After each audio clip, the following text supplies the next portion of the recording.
seorang pria bernama Supriyadi menjadi sasaran amukan warga di Jalan Tukat Pakerisan, Renon, Senin 11 April sore setelah diketahui mencuri sebuah sepeda motor.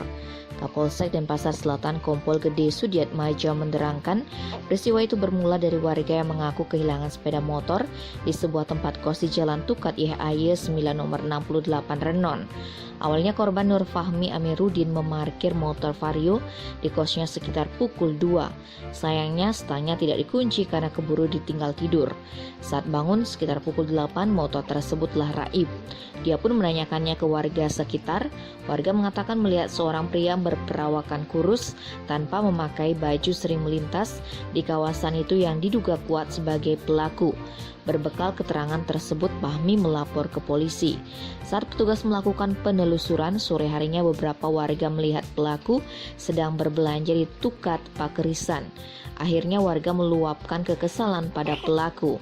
Insiden tersebut bahkan viral di media sosial setelah diabadikan salah seorang warga. Beruntung petugas segera tiba untuk mengamankan pelaku.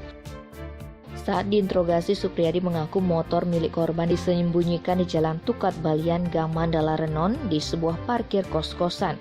Atas perbuatannya pelaku terancam pidana penjara paling lama 7 tahun. Tim Bali Express melaporkan.